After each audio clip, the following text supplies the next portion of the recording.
Hello guys, welcome back to my channel. So today we'll be making the perfect comfort food that is yet so easy to prepare with very basic ingredients in your home, and it is so good. So do you have plantains at home? Ripe plantains? Do you have sweet potatoes? Do you also have yam? Just either of them, it's okay. Do you have eggs? And then do you have tomatoes and pepper? These are just the basic things you need to prepare this yummy deliciousness, and I hope you want to know how to do it, so keep watching to the end. And if you haven't subscribed to my channel, please kindly do so.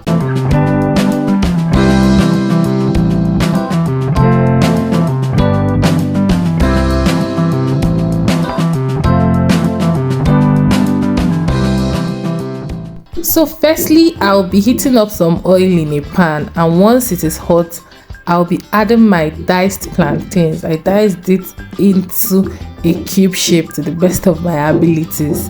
You can make yours finer, and then we'll fry it till it is golden brown, just like this. And then we are going to scoop it out of the oil, and then we'll go ahead and add the second batch of the plantain. I use lots of plantain because I love plantain so much. And then I'm going to fry that till it is golden brown as well, and then I'll scoop it out of the oil. Next, I'll be frying my potatoes, our sweet potatoes. This is just perfect. I cut it into nice cubes just like this, and then once it is perfectly fried, I'm going to scoop it out of the hot oil and set that aside as well. So next, I'll be frying my cubed yam as well. You can just do plantain and potatoes or plantain and yam, but I wanted to be extra, so I did the three. Then once that is properly fried, I also scoop it out of the hot oil, and then in here I have some chicken breast, leftover chicken breast from New Year's Day. You can skip these, or you can use beef or fish or whatever you have, or myself. So I'll be seasoning this with some curry powder, some thyme, some onion powder, some salt, some seasoning cubes, and then SUYA pepper. This is so good. Since I made this SUYA pepper, I've been using it in everything. If you want my SUYA pepper recipe, then you should check my SUYA video. I'll link it in the description box. So I added a little vegetable oil and then mixed everything in thoroughly, and then I'm going to go ahead and fry this chicken breast till it is done and crispy.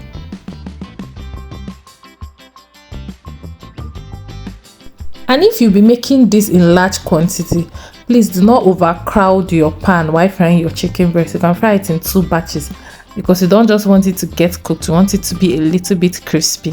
Now this is what I'm talking about. You're going to scoop that out of the hot oil, and in here I have some scotch bonnet peppers, some onions, and then grated ginger and garlic.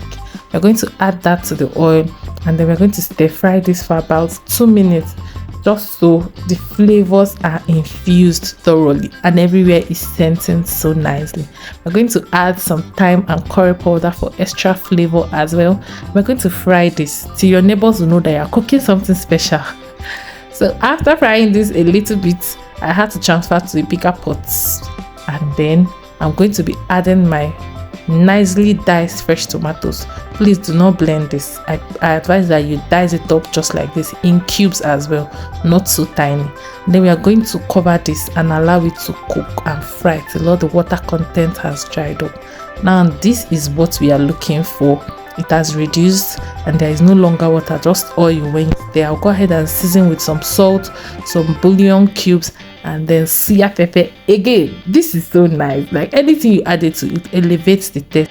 Now we'll be adding our eggs. I've already whisked this up. We'll just add that and cover and allow this to cook on very low heat. After a minute, we'll just do not stir vigorously, please. We don't want to scatter our egg, so we'll just shift it so the uncooked egg will have time to cook as well, just like this. Do not stir vigorously. We don't want the eggs to scatter in pieces. We want it to still be in chunks after cooking. Now I'm going to still cover this and allow it to cook on the lowest heat for another minute or 2, and then I'm going to check back on this, and this is what we have. Our eggs are in large chunks. This is how you also make your egg sauce. You don't want the eggs to scatter everywhere, you want it to be in chunks. Now we'll start adding everything we fried earlier. First the chicken breast, next I'll be adding the yams in whatever order you want, next the sweet potatoes, and then my plantain. I love plantain so much. And after adding that, you're now going to stir everything together for them to marry themselves and know themselves very well, and the flavors to infuse into each other. And after stirring this gently, please don't break we don't want to pieces these eggs. We want them to still be in chunks. After stirring this, I'm going to cover and allow it to simmer on very low heat for about a minute or two, so the flavor is infused in everything. Now I'm just going to stir everything together, and I'll be adding some veggies at this point. This is optional. It adds some color and crunch. In here I have some bell peppers, some onions, and then cabbage. You can also add carrots. Just stir everything together and your food is ready. I've turned off the heat at this point. This is so good, and oh god, it tastes so good and is the perfect comfort food. I hope you love this recipe and you try it out. This is a perfect way to eat your eggs and your plantain and yam instead of just always fried egg or egg sauce and fried plantain. Just make it look good like this and it tastes so good as well. I hope you enjoyed it and you give it a try and tell me what you think.